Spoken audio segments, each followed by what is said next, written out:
In this lesson, you will learn about the methods to get and set map properties. You will also learn how to create event handlers to interact with map methods that control map and mouse interactions. Let's start out by discussing the map methods that you can use to control the map properties themselves. In the basic map options lesson, we learned about configuring the map by passing map option properties into the map constructor. Google has provided methods for a number of those properties to get and set the property value. In this lesson, you will learn how to apply some of these methods and events in some common examples. For our discussions, I have divided up both the methods and events into different groups. This will allow us to discuss similar methods and how they can be applied. The examples for this lesson will highlight a couple methods from each group for our demonstrations. I suggest referring to the Google API reference during our discussions to gain a deeper understanding of the methods. For each of the groups, I have highlighted the methods that we'll be discussing further in bold. Let's go through the purpose of each method and an example of how it could be used. The map get methods allow you to retrieve the current map settings. For example, get center returns the current map latitude and longitude center, while get zoom returns the current zoom level. Other functions include get bounds, which returns the southwest and northeast corner coordinates of the viewport. This function is useful if you want to get the boundaries of the user viewport and then return a set of markers that only display in that viewpoint. Get heading returns the compass heading. Get map type ID returns the map type, and there's 4 different options: road map, satellite, hybrid, or terrain. So you can use that to determine the particular base layer that the user is working with. Get projection returns the current projection. Get street view returns the default street view panorama that's currently bound to the map. And get tilt returns the tilt angle of the imagery, whether it's 0 or 45 degrees.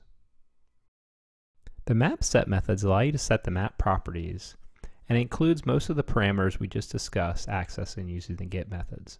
So with these methods, you can set the coordinates of the map center or control the zoom level, for example. The next set of methods allows you to seamlessly pan and fit the map within a given viewport based on an XY pixel value, a latitude and longitude, or a set of coordinate bounds. These functions are useful to initiate transitions on the map to pan to a new location based on a user selection. With mouse map events, you can create callbacks based on mouse events that occur on the map canvas. These events include clicking, double-clicking, mouse movement, entering and exiting the map container, and right-clicking on the map. With mouse events, the callback receives the mouse event object. This object contains the latitude and longitude coordinates where the mouse event occurred. In our example, we create an event listener on mouse move to provide real-time updates of the mouse latitude and longitude position on the map. Map changed events represent listeners that are fired on changes to the map. These events can be associated with the changes to the bounds, center, heading, map type ID, projection, tilt, and zoom. These listeners are useful to respond to changes based on user interaction with the map. Finally, I have group methods that represent interactions with the map canvas container are fired upon the completion of an event. The drag events are fired when the user clicks and drags on the map to start, end, or you can set it to fire repeatedly by calling drag. The idle event is fired after panning or zooming is complete, and the resize event is triggered on a resize of the map container, such as when your browser size changes. Finally, the tiles loaded fires once the map base layer tiles have completed loading. I will demonstrate how the idle event can be used to indicate when the map has finished loading in the examples. There are 4 different examples we will discuss in the lesson code that will highlight how some of the map events and methods can be used. Those 4 examples include displaying the latitude and longitude coordinates of the mouse cursor as you move it around the map, showing an alert when the map finishes loading, updating the URL with the lat, long, and zoom of the map center as you move the map, and setting the right-click functionality to set the map center and increment the zoom. For the first example, what I want to do is as the user moves their mouse around the map, down here at the bottom I want to display the latitude and longitude of the mouse cursor and the position that it is on the map. So the first thing that we're going to need to do is index.html is add the div that we want to update that will contain the latitude and longitude locations. So I'm going to go ahead and paste that in here. And basically it's just a div that allows us to specify the latitude in this span and the longitude in this span. If we go over to the style sheet, you can see that I've set a fixed position to be right down here at the bottom. I've set a fixed width. I've made the font pretty big so that we can see it in this example. And I've added a border and a background to just make it pop off the screen. So let's go take a look at the scripts.js and add this functionality. So to start out up here at the top, we're going to go ahead and add some global variables that will just get the element of the latitude and longitude coordinates. Now let's scroll down and add a function called update current lat long that will take the lat long location and update our div down here that shows the lat and long. Let's just go ahead and create this function down here. So it just takes the latitude and longitude and it sets the inner HTML, both the lat and long, to those locations. And this lat long is google.maps.latlong, so it's an object, Google Maps object that we're going to pass in. So on first load, we want to update this position. And so we're going to do that after the map is created.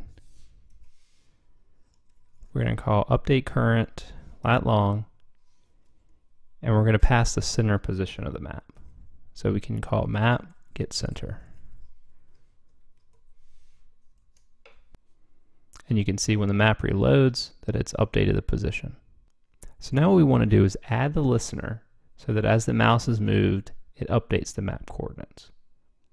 And so we're going to create a function that handles all the map event listeners and call it map event listeners. So in the map event listeners, I'm just going to go ahead and paste in our function here that's going to handle the mouse move, and we'll talk about it. So we're going to assign to a variable mouse move changed.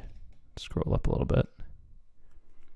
And we use our add listener event to bind to the map, the mouse move event, define a callback function. So when the mouse is moved, this function gets called and it passes in the map event.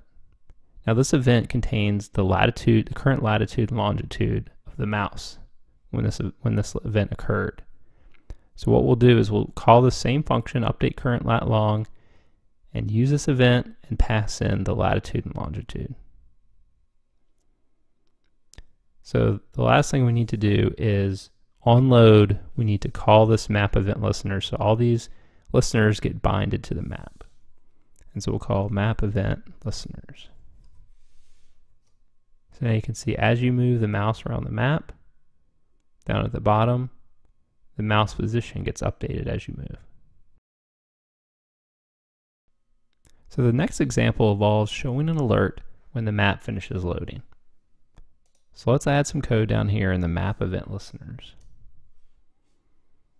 And what this code will do is it'll define a variable called listen idle, which is assigned an event add listener once. Now this add listener once will only get called once as it specifies, whereas add listener will keep being called every time this event occurs. So this listener will only happen one time when idle occurs, and it'll show an alert that says the map is ready. So after we refresh the map, you can see that we have an alert now that says the map is ready. So as we work through these other two examples, let's just go ahead and comment this out.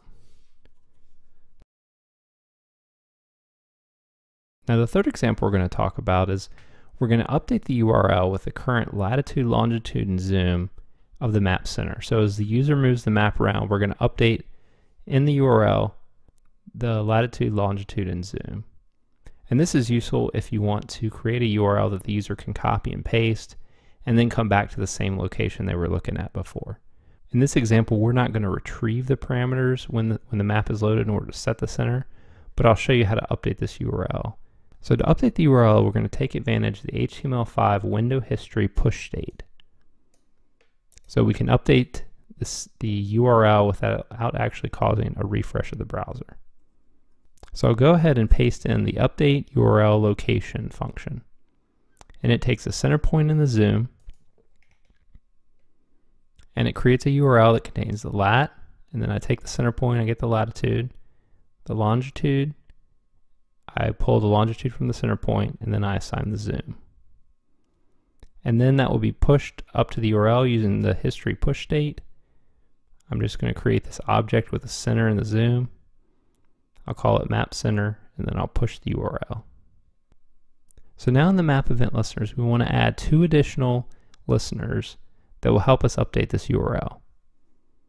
The first one is drag in. So as the user pans the map with the mouse, when they release the mouse and they stop, this drag in will be called. And so we want to update the URL when that occurs. The zoom change, if you zoom in and out, we also want the update location to be called and update the URL. So you can see both of these call update URL location. They pass the current map center and zoom using the get center and the get zoom functions. The final thing we want to add to the map is when the map is loaded, we want to call this function.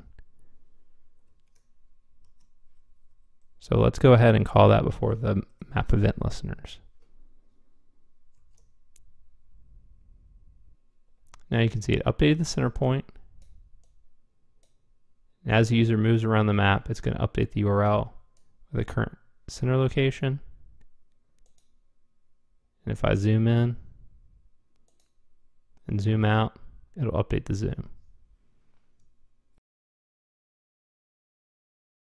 For the last example, we want to use the right click to set the map center location and increment the zoom level.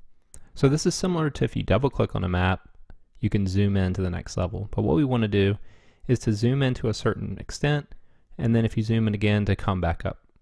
So we're going to implement that functionality. So let's start in the map event listeners and add our event listener for the right click. So we'll just scroll down and add it right in here.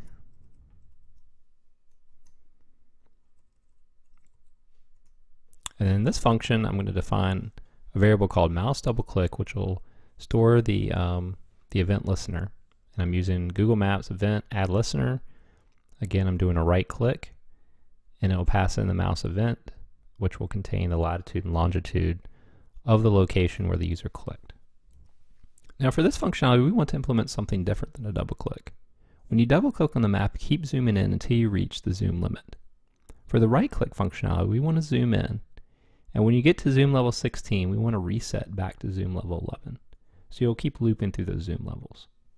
So let's first check and see if the zoom is less than 16.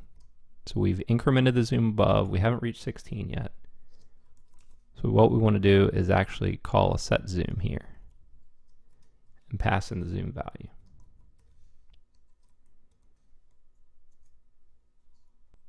Otherwise, if it's 16 or greater, we want to set the zoom back to zoom 11.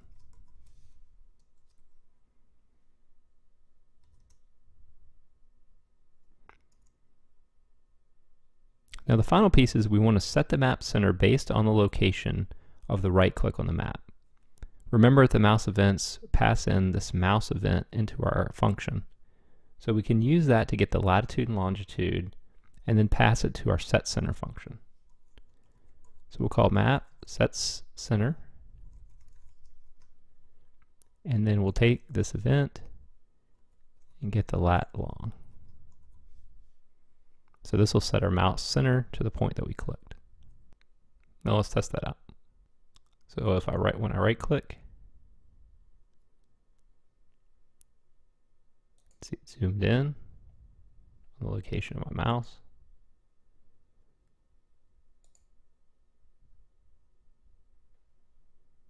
And now if we zoom in one more time, it's going to reset us back to 11.